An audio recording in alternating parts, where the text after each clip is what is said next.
Estamos en un contacto telefónico con el economista Nabor Carrillo, economista mexicano radicado en el sur de Chile. Profesor, ¿cómo está? Gusto saludarlo. ¿Qué tal, don Cristian Lobo? Realmente un agrado retomar nuestras conversaciones ya en ya febrero y ya prácticamente estamos avanzando hacia lo que va a ser el otoño. Así que muy feliz de que retomamos nuestras conversaciones, don Cristian Lobo. Así que maravilloso sea y adelante con nuestra conversación.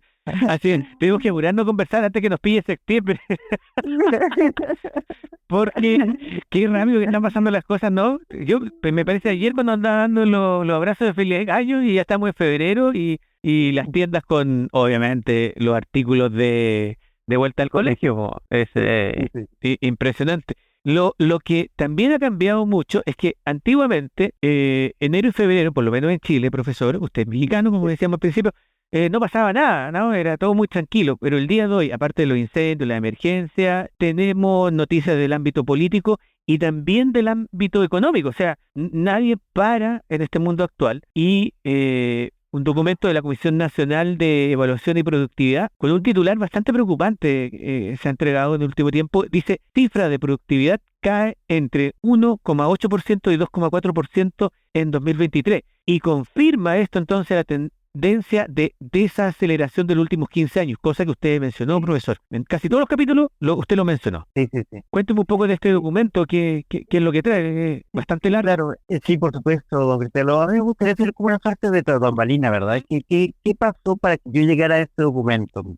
Bueno, en el contexto de nuestras conversaciones ya clásicas, y bueno, tratando de entender cómo es que podría ser un pronóstico para 2024, mirando el mundo que está tan turbulento, tan inestable, tan frágil, tan líquido, como diría Bauman. Y bueno, una de las inquietudes como economista me nació justamente revisar qué pasa con la productividad. Las naciones en el mundo son movidas principalmente por lo que está asociado con esto, cómo es que las personas, que se entiende que es el capital humano, más la tecnología, más los recursos que están disponibles, hace entonces que se mueva, ¿verdad? La aguja de las economías, genere crecimiento, genere prosperidad y bueno, genere toda una suerte de halo de desarrollos tecnológicos mediante ecosistemas, innovaciones y así. Y claro, llegué a este documento y me causó una alarma tal. Yo creo que este documento es clave. Yo diría que debería estar dentro de la literatura, no únicamente de las escuelas de negocio, don Cristian Lobo, debería ser parte integrante de los primeros capítulos al tiempo que una persona ingresa a educación superior, ya sea universidades, institutos profesionales, centros de formación técnica, instancias de capacitación, instancias de conversación, etcétera. Este debería ser un documento clave porque es demoledor este capítulo que indica que en 15 años Chile ha disminuido su productividad y que está explicada principalmente en que no se han hecho los ajustes necesarios para que las personas en general orienten sus capacidades, sus esfuerzos, sus talentos en todo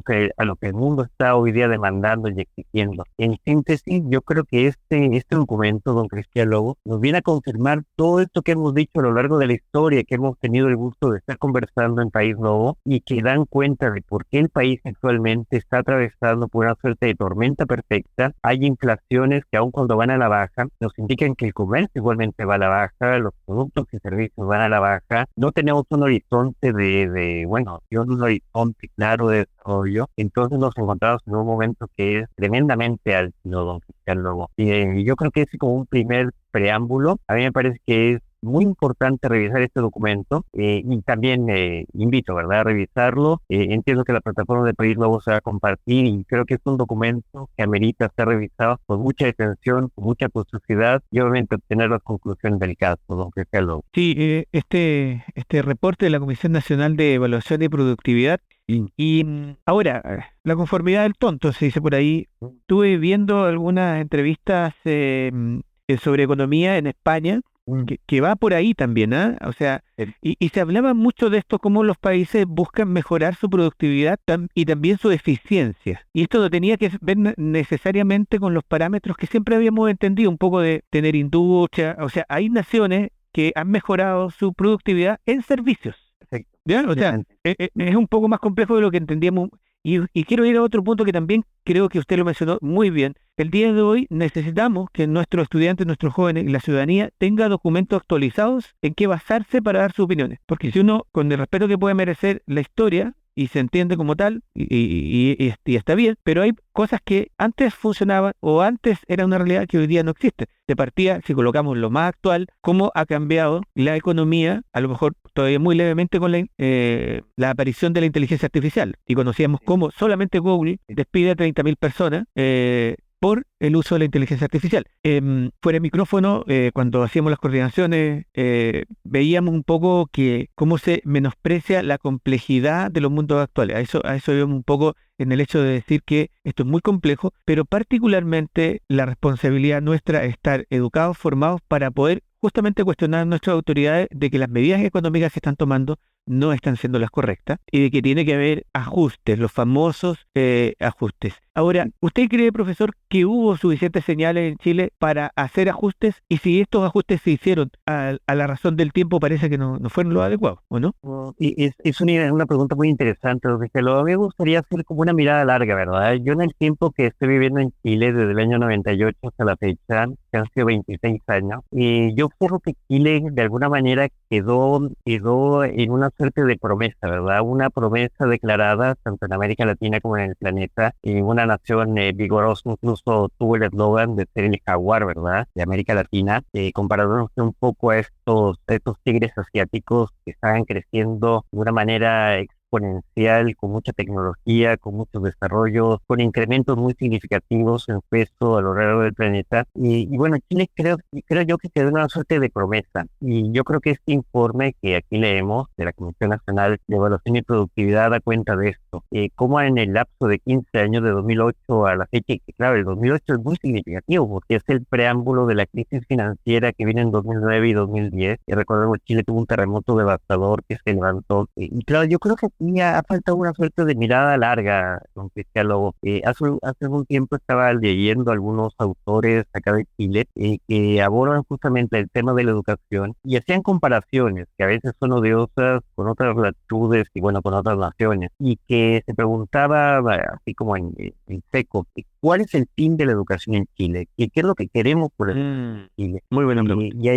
Claro, y ahí venían respuestas tales como queremos formar ciudadanos, queremos formar empresarias, empresarios, científicas, científicos, y así. Era una larga lista como de supermercado, haciendo esa analogía o ese paralelo. Pero no había una suerte de querer formar chilenas o chilenos, de cómo se insertan en el planeta y cómo generan valor al planeta. Y eso yo creo que es un aspecto medular. Yo creo que esta suerte de baja de productividad o productividad negativa que hemos tenido a lo largo de la historia es producto de esto. Es decir, si Chile formara parte de equipos deportivos en el mundo, esta suerte de estelares del mundo, ¿cuál sería la posición que ocuparía Chile? Yo creo que en algún tiempo Chile se le vio como una suerte de centro delantero que iba a anotar todos los goles posibles, y en otro tiempo se le vio como un gran defensa, un gran arquero, pero yo creo que hoy día Chile está desdibujado en la cancha de juego. Hoy día no sabe cuál es su rol, no se sabe bien cuál va a ser su perfil, cuál va a ser su énfasis, cuál va a ser su dinámica. Vemos, por ejemplo, que hoy día está de moda, porque creo que eso es una moda, temas de sostenibilidad, temas de cambio climático, pero al final del día yo encuentro que es poco y nada lo que se hace, es decir, queda más como un discurso más que un hecho. Y yo creo que eso ha pasado, que luego tristemente creo que mucho ha quedado en discurso, poco ha quedado en hecho, poco ha quedado en políticas públicas,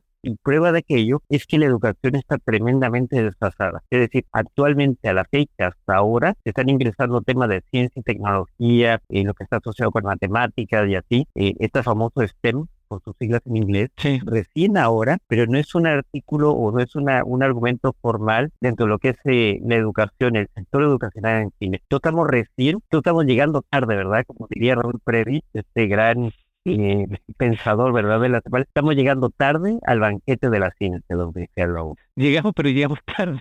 Llegamos, pero llegamos tarde, exactamente. Llegamos tarde al banquete del desarrollo. Yo creo que esa frase del Raúl Prebisch nos sigue pesando muy fuertemente, muy fuertemente. Claro, Raúl Prebisch se refería a esto, de cómo nuestras naciones, nuestras queridas naciones, están llegando tarde a todo lo que está asociado con esto, con ciencia, con tecnología, con innovación, bueno, con cambio climático. Sabíamos perfectamente bien que este año va a ser tremendamente caluroso en el país, arriba de 40 grados en algunas todas partes, hay tremendos incendios forestales, estamos mirando en Valparaíso, Viña del Mar, y estamos como que de alguna manera llegando tarde también con los recursos para hacer frente. Entonces a mí me da la impresión, ¿no? Que luego así como una suerte de bote pronto, que estamos, claro, tomando las palabras de Raúl Prebisch, como que siempre llegamos tarde, llegamos de alguna manera debilitados, aminorados, cansados, ¿verdad? Para enfrentarnos a los desafíos contemporáneos. Claro, Claro, a mí me gustaría ser más optimista al respecto, pero de lo que pero yo pues, veo, a la luz de la evidencia,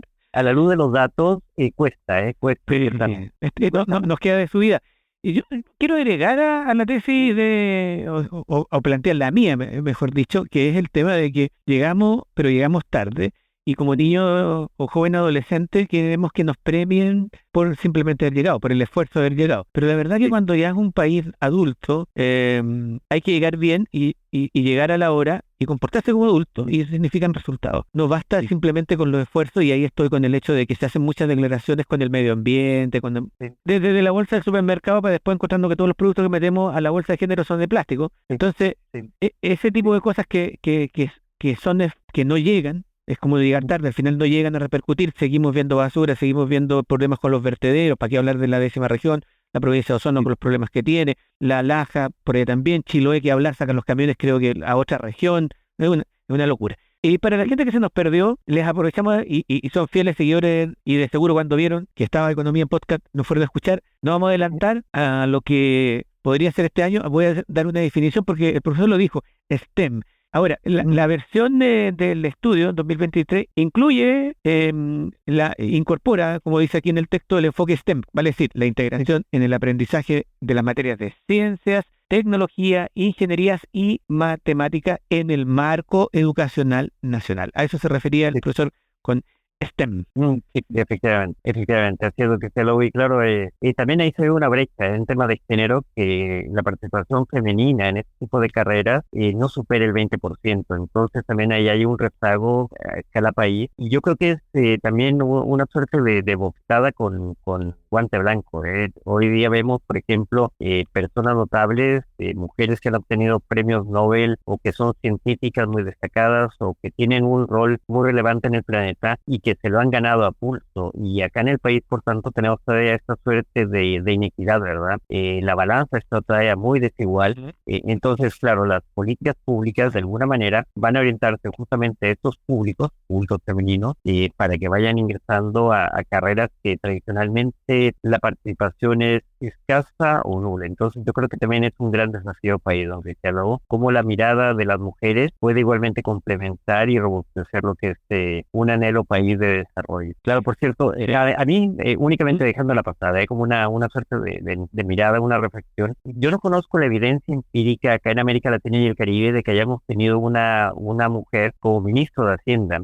Uno sabe, ¿verdad? Por experiencia de hogar, que las mujeres siempre por esta tradición que tenemos en América Latina y el Caribe, muy preocupadas de la defensa, muy preocupadas de lo que es el presupuesto familiar, y no conozco una evidencia de alguna mujer que haya tomado el rol de ministra de Hacienda en nuestra querida América Latina y el Caribe y cómo se ha hecho. Yo creo que figuras tales como esa, y bueno, uno puede recordar lo que fue en su momento, Lagarde en el Fondo Monetario Internacional, Thatcher, lo que fue el Reino Unido como primer ministro, pero pensando en una ministra de Hacienda, yo no tengo recuerdo, no tengo registro acá para nuestra región, y creo que podría ser una interesante faceta cómo las mujeres igualmente integrarse en aspectos de posición importante en cuanto a decisiones, don Cristiano. Lo dejo así como una pasada, como un punto. Sí, como un punto. Porque hay una sensibilidad en el diagnóstico que es importante desde el punto de vista de la mujer.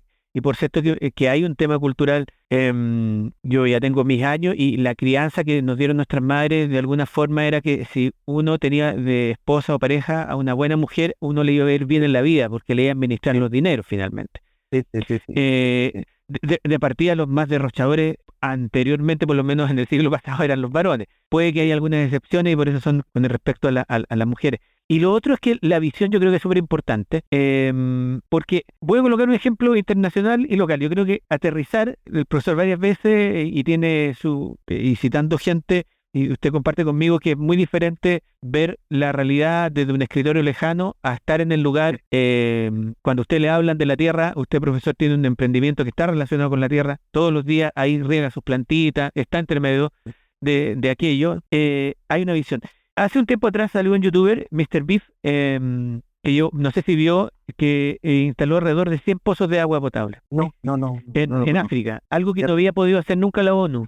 Ujú. Y fue una crítica y bueno, pero lo hizo con su propio dinero, gastó, el tipo es un millonario, le doy gracias a este tipo de videos, así comenzó, haciendo videos donde regalaba dinero y ahora fue a África. Y, pero ¿por qué? ¿Por qué? Porque muchos de los estudios, mucha de la gente que tomaba la decisión nunca había pisado ese lugar. ¿Qué hizo este tipo? Fue allá, miró, hizo la excavación y le entregó agua en los colegios, en las comunidades. ¿Por qué creo que esto es súper importante? Y no estoy menoscabando la capacidad de los técnicos, pero estar en el lugar cambia. Hace un par de semanas atrás estábamos hablando del sector de Rahue en la ciudad de Osorno y Rocío Cambra, ustedes la conocen porque está en el otro podcast, Política Podcast, le invité a caminar por República. 3, 4 de la tarde nos dimos una vuelta con un lindo sol.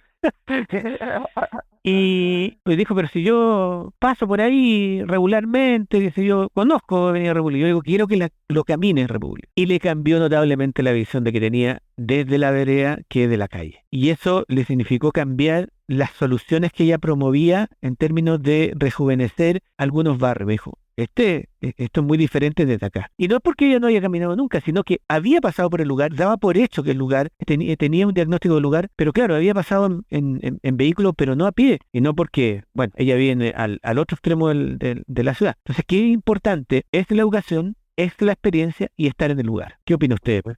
Interesantísimo, lo que estaba justamente en esta suerte de reflexión, pensaba, bueno, cómo en el tiempo reciente se ha valorizado tanto la gastronomía lenta, esta que respeta obviamente las preparaciones, los sabores, de alguna manera evocar lo que eran los almuerzos, ¿verdad? O los desayunos, o las cenas familiares. Todo tenía una parsimonia, tenía un tiempo, tenía una preparación, tenía un cariño y tenía un amor. Frente a lo que es la comida rápida, que al final del día carece de todo esto. Y claro, hoy también está pensando en lo que yo conozco un poquito más, que es el tema de la educación, y en una fuerte ola que va ligada justamente con la educación lenta. Y yo creo que por lo que ha sido esta suerte de incremento tan significativo, exponencial, prácticamente inimaginable en la realidad nuestra, como en estos 80 años de historia de la humanidad ha crecido tanto el conocimiento, hemos afanado tanto por tratar de alcanzarlo, viene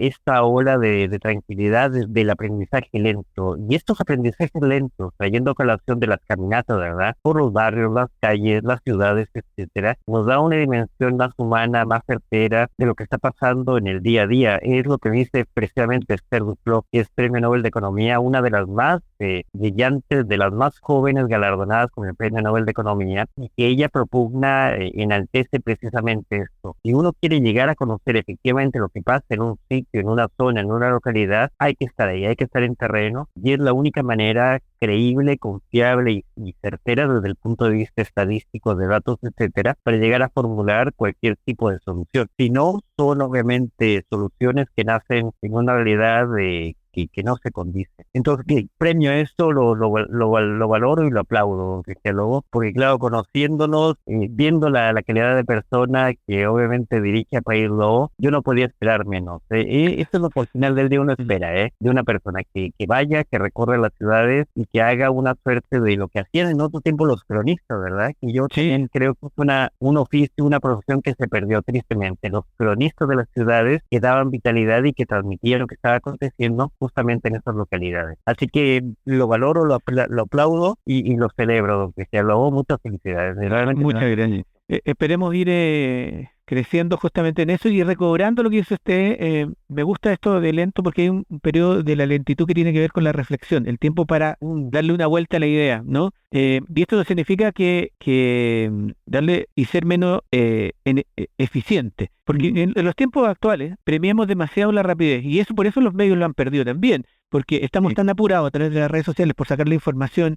Ahora mismo que estamos conversando, tengo 3 o 4 que ya están en cola esperando para que se saque la información, me están preguntando qué pasa, con un cierto grado de apremio, ¿no? Pero cuando yo comencé en medio, uno iba, por ejemplo, a un incendio y uno tomaba mucho, tenía hasta el otro día para hacer la nota. O sea, ¿y qué significaba eso? Que uno empezaba a conversar con la gente, sabía las historias, había más, por aquí pasó esto, la calle cuando pasaba, los vecinos te cuentan, uno entiende más. El día de hoy está el reporte, que es lo que más la gente conoce, que pasó dónde pasó el incendio, si hubo personas lesionadas y dónde se puede ayudar. Y la gente te lo pregunta, sí, es el reino el día de hoy de la pirámide invertida comunicacional. O sea, lo importante arriba, ojalá que salga en el título, en la foto, y la gente no tenga ni que leer. El problema es que trae con el tiempo, es la falta de reflexión y de aterrizar las cosas. Entonces, me sumo. ¿Y eso cómo termina afectando nuestra economía? Decisiones mal tomadas, a destiempo, que llegan tarde, cuando la cosa ya había pasado, cuando había muchas señales, por ahí.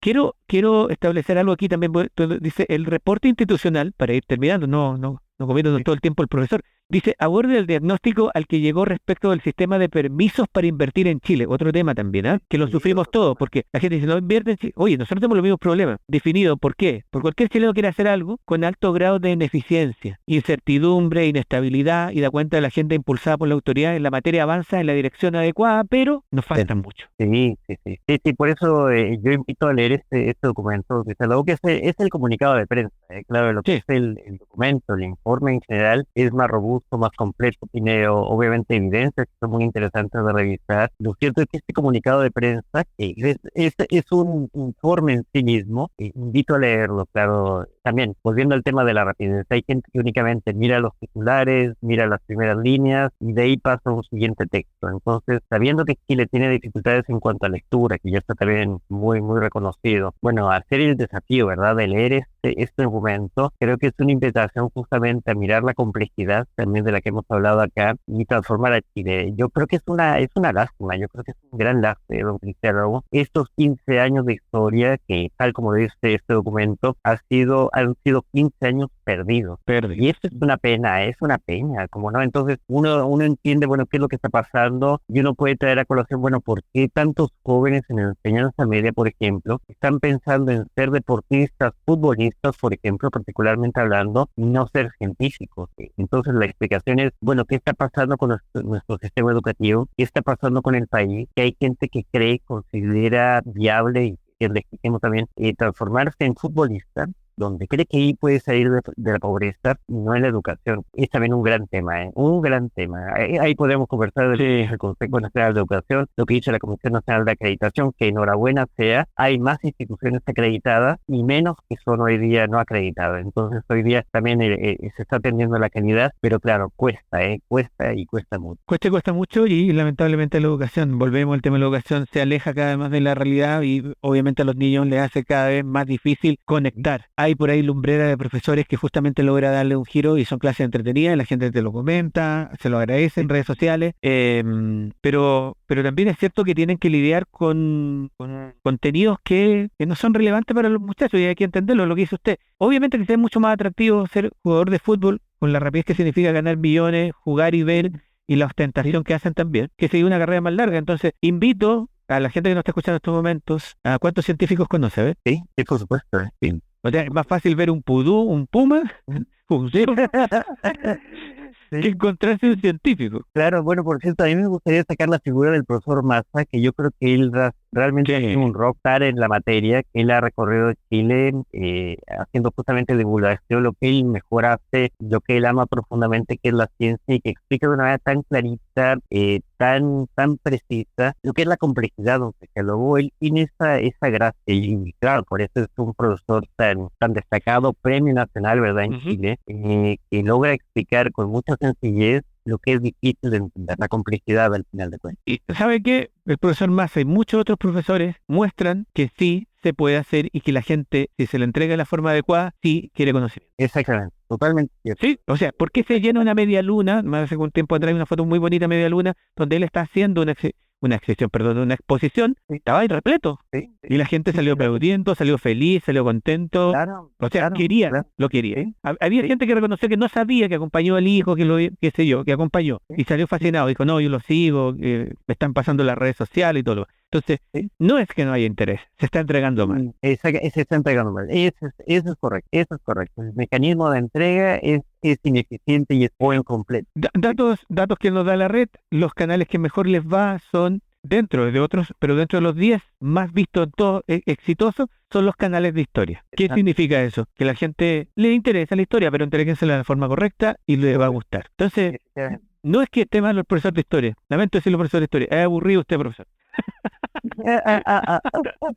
Oigan, para cerrar, hace muy poquito, mientras estamos en esta conversación, entrevista a Mario Marcel por parte del Mercurio, dice, hacer un balance equilibrado en 2023, que terminó siendo un año bastante positivo desde el punto de vista del ajuste en la inflación. A mí me gusta cuando le dan la vuelta.